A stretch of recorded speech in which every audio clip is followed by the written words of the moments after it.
Welcome. Let's deal with the introduction of accounting principle. Accounting principle. What are we dealing with?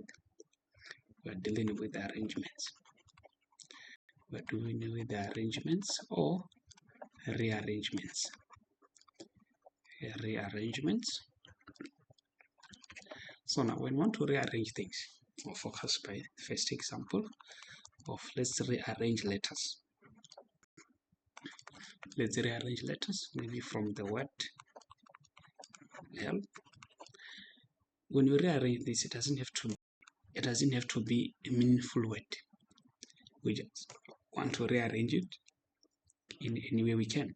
So if we were to rearrange this word, how many more words are we going to form out of this? So now we're going to check on how can we rearrange this. So I'm going to choose to start with the first letter. The first letter that I'm going to choose it out of 4 letters. So I'm going to choose out of 4 letters. Now if I choose out of 4, I'm choosing 1, then I'm left with 3. So I'm going to choose out of 3 letters. Now I've chosen 1 out of 4, I've chosen 1 out of 3, then I'm left with 2 letters. Then I'm going to choose out of 2. Then now when I choose out of, I've chosen 1 out of 4, I left with 3. Choose out of 3, I left with 2. Choose 1 out of 2, now I'm left with 1. So this is the words, this is the number of words that I can form out of that word. So which is 4 times 3 times 2 times 1. So I can form 24 more words. Remember, these words don't have to be meaningful. So what we're dealing with here, we call this a factorial. A factorial, in other words, what you are saying is same as saying, let's say n, be the number of letters given. Then I'm going to choose out of 4, which is n. Second letter, I'm going to choose it out of the 4 minus the one that I've chosen here, multiplied by, going to choose, then I've chosen 2, I'm going with 2, then multiplied by the last letter, which is 1. So we call this factorial. This is going to be 4 factorial, dealing with the factorial, we have it on the calculator there. This is factorial, dealing with this arrangement of words, we deal with factorials. Okay, so now in this situation, we can see that these letters, the way we were picking them one by one, no letter was repeating in this situation. So now what's going to happen if now I can repeat letter? Let's say now with repetitions, I can repeat the letter with the repetitions, meaning that I can choose the word and choose it again and choose it again and choose it again. But how many are they? There are 4. That means I'm going to form, I want to use the word help,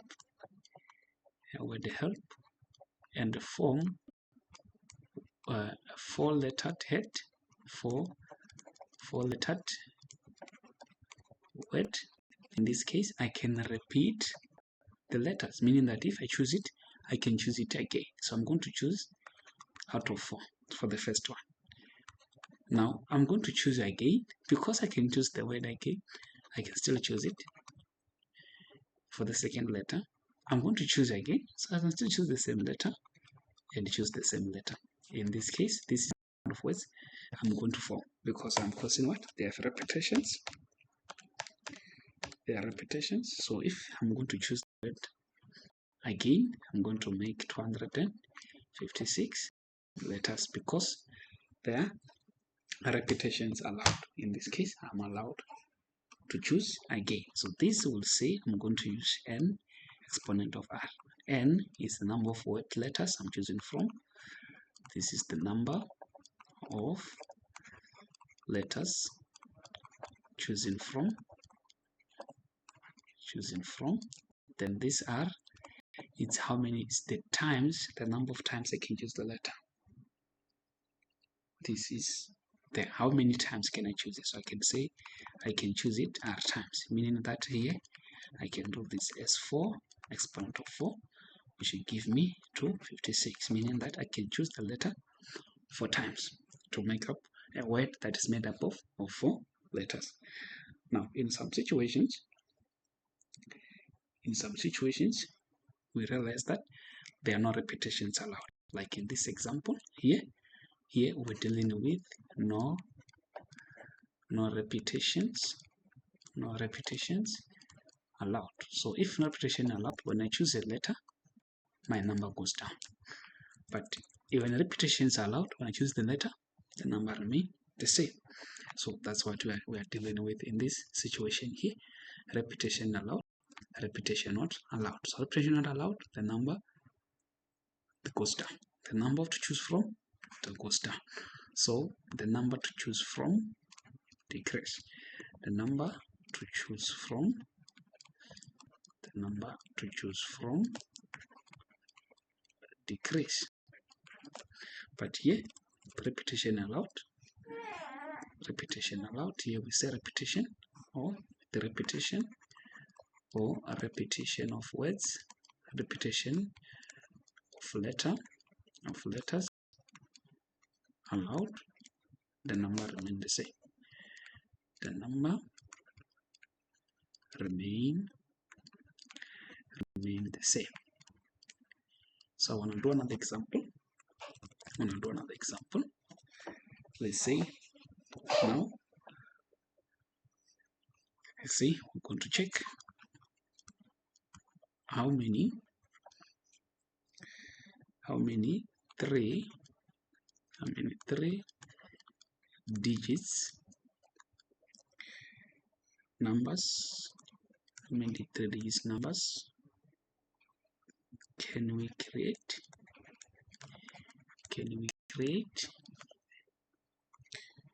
from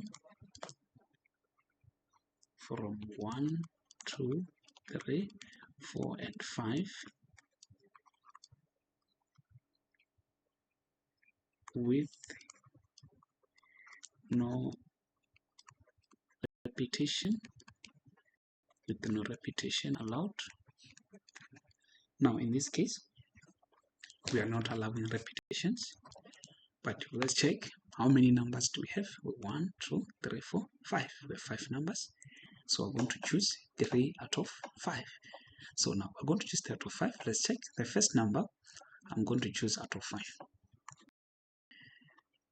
Thus the 5 of them are there. Once I choose that number, I'm left with the 4 numbers. Remember, with no repetition, the number decreases with 1. So I've chosen 5. Out of 5, I'm choosing 1 out of 5. I'll choose the second number out of 4. I'll choose the third number out of 3. That's the kind of code I'm going to have if I'm going to arrange the numbers in this way. So what is 5 times 4 times 3, which is 60. So what do we do in this situation? To deal with this, we're going to say how many numbers are given. Again, there's a formula to deal with this. The formula to deal with this, we are going to say this is n factorial divided by n minus r factorial, where this n is the total number of given, where the r total I need, the number of things I need to choose. So how many are given in that situation? We're given 5. It's 5 factorial. We are going to say 5 minus, I need how many? I need 3 factorial. So which is this 5 factorial over 2 factorial. Then in this case, what is the answer for us? I'm going to say 5 factorial over 2 factorial, which this give us 60. Remember, we're dealing with no repetitions. If we were dealing with a repetition allowed, we're just going to multiply this one. Now, if repetitions allowed, if repetition is allowed, now we have what? 5 numbers. We have 5 numbers. We need 3. Repetition allowed. going to choose out of 5, out of 5, out of 5. So how many numbers am I going to 4? 5 times 5, I'm going to 4.